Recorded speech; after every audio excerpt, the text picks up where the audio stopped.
lipu est un poisson qu'on va retrouver en mer Méditerranée essentiellement, mais c'est un poisson qui est assez cosmopolite, c'est-à-dire qu'on va le retrouver même dans les eaux tropicales. C'est un poisson qui peut atteindre de très grande taille et peut atteindre 4 kg à certains endroits.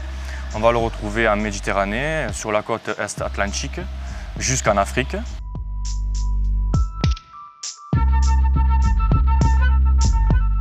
L'espèce qui est présente chez nous à Mare Nostrum est le mulet lipu, le mulet à grosses lèvres. C'est un poisson qui est argenté gris, avec les flancs légèrement blanchâtres. C'est une façon pour lui de se confondre dans le milieu dans lequel il vit. Donc c'est un poisson qui est migrateur, c'est-à-dire qu'il va passer un petit peu de sa vie dans la mer, mais aussi dans les canaux et dans les lagunes. C'est un poisson qui a un régime alimentaire particulier. Il va pouvoir se nourrir de petits crustacés, de morceaux de pain. Il va même aussi piper la surface dans les canaux. C'est la raison pour laquelle il a mauvaise réputation. On va souvent le voir pipeter la surface où il y a des hydrocarbures accumulés dans les canaux. C'est qu'il va apprécier la couche lipidique, la couche de gras qui se dépose sur la surface des eaux. Et on a tendance à assimiler ceci à des hydrocarbures. Et donc on lui donne une mauvaise réputation de poisson pas très bon à consommer. Alors que ce n'est pas tout à fait fondé, car il y a 7 espèces, on a tendance à les confondre les unes avec les autres. Et certains muges font même l'objet d'aquaculture, dont on consomme les ovaires séchés, la poutargue, c'est une spécialité italienne, qui se consomme en fines tranches à l'apéritif. Alors le mode alimentaire du mulet à grosse bouche, c'est essentiellement omnivore, donc il va pouvoir manger des végétaux, donc des petites algues. Il va fouillir la vase et récupérer dans la vase les micro-organismes qui s'y réfugient. Il va aussi avoir la possibilité de manger des détritus, des morceaux de poisson morts, des crevettes ou des petits vers. Donc c'est un poisson qui sexuellement mature à l'âge de 4 ans, donc c'est relativement tard. Et c'est un poisson qui est en voie de disparition, notamment en Mauritanie ou au Sénégal, qui est surpêché par les populations locales pour l'alimentation, mais aussi pour l'export. Donc il y a quand même une grande demande en chair de ce poisson-là, et il fait l'objet de surpêche et donc est en voie d'extinction. Par contre, en Méditerranée, c'est un poisson qu'on va retrouver de façon relativement abondante, dont la biomasse n'est pas en péril.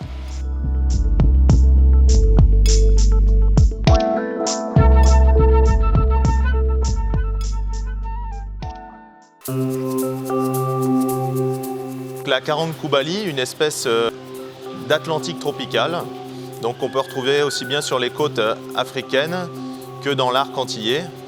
Elle est présente aussi en Méditerranée. C'est un poisson qui appartient à la famille des caranguidés.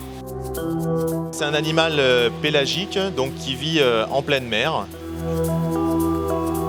C'est un animal au corps argenté qui est comprimé latéralement, donc assez plat, avec une dominante grise.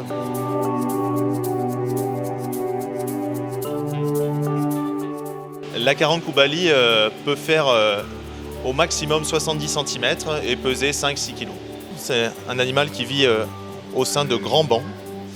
On peut retrouver par contre les juvéniles sous des grands tas d'algues flottantes qu'on appelle des sargasses. Ce sont des poissons qui nagent très rapidement, qui chassent aussi en banc, donc un prédateur rapide. Alors ils mangent de petits poissons, des crevettes, ainsi que certains invertébrés. C'est un pondeur pélagique, c'est-à-dire que les femelles pondent des milliers d'œufs qui sont ensuite recouvertes par la laitance des mâles. Il est prédaté par certains requins, oui, et certains gros prédateurs.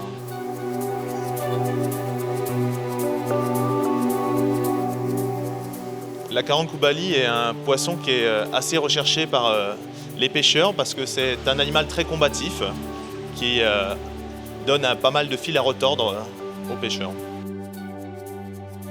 Un poisson qui est réputé pour sa chair, il est notamment pêché en pêche sportive et c'est un poisson qui est très apprécié notamment dans l'arc antillais et en Guyane. Il existe presque une trentaine d'espèces de carangues.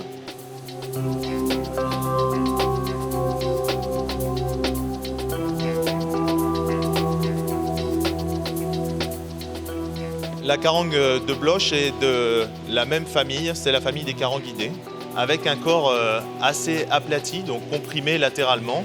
Alors celle-là a la particularité d'avoir une forme plutôt arrondie et elle est reconnaissable aussi à ses nageoires qui sont jaunes.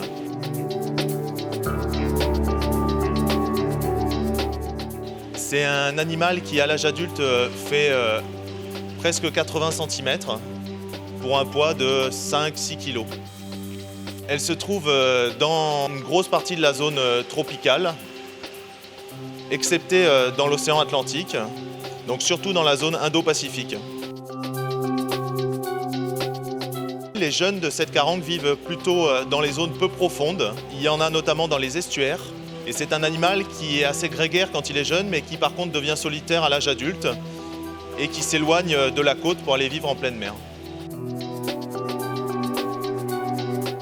Elle vit généralement en banc, dans la plus grande partie de sa vie, mais on sait que vers la fin de sa vie, elle a tendance à être très solitaire. Donc on retrouve des individus isolés, sinon, pendant la plus grande majorité de sa vie, elle vit en banc. C'est un animal qui mange essentiellement sur le sable. Elle mange surtout des mollusques et d'autres invertébrés à carapace dure. Cet animal porte le nom d'un célèbre naturaliste allemand du XVIIIe qui a décrit plus de 1500 espèces.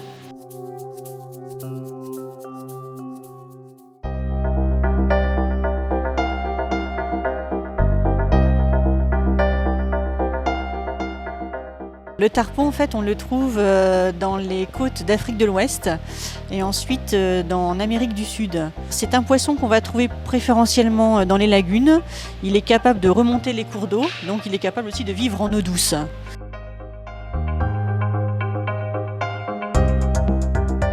Dans la colonne d'eau, il va se situer plutôt en surface de ce fait, de 0 à 30 mètres.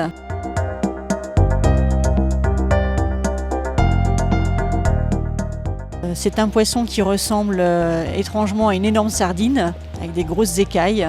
Au niveau de la nageoire dorsale, il a un prolongement, donc ça fait un petit filament qui part de la dorsale et vers l'arrière. Donc ça permet un petit peu de le distinguer des autres poissons.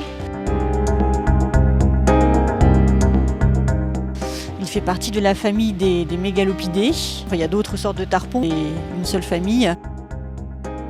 Sa mâchoire inférieure est proéminente. C'est un prédateur vorace, donc qui va s'attaquer à des petits poissons. Il est capable de sauter hors de l'eau pour attaquer ces poissons. Donc on le voit régulièrement faire des petits sauts au niveau des lagunes.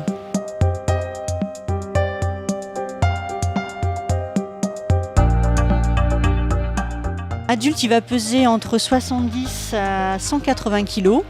Pour une taille de 2,50 m. Il pourrait vivre une cinquantaine d'années, sachant que déjà une moyenne d'âge pour un poisson, 30 ans c'est déjà pas mal, donc 50 ans c'est déjà un bel âge.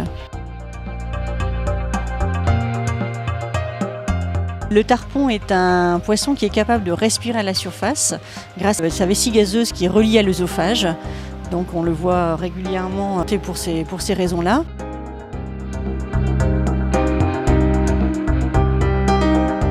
C'est un animal qui a plutôt tendance à vivre en groupe, mais on peut aussi le trouver de façon isolée.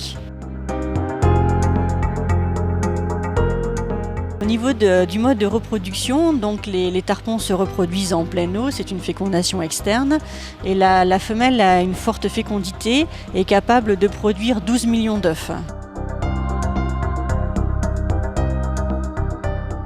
Le tarpon est appelé palika en Guyane française.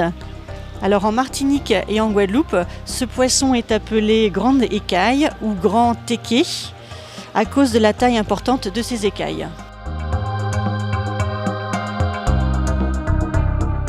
Il est très recherché pour le côté sportif en fait, de la pêche parce que c'est un poisson qui va mordre l'hameçon et opposer une grosse résistance. C'est un poisson qui n'a pas une bonne chair, il est plein d'arêtes donc il n'est pas très bon à manger.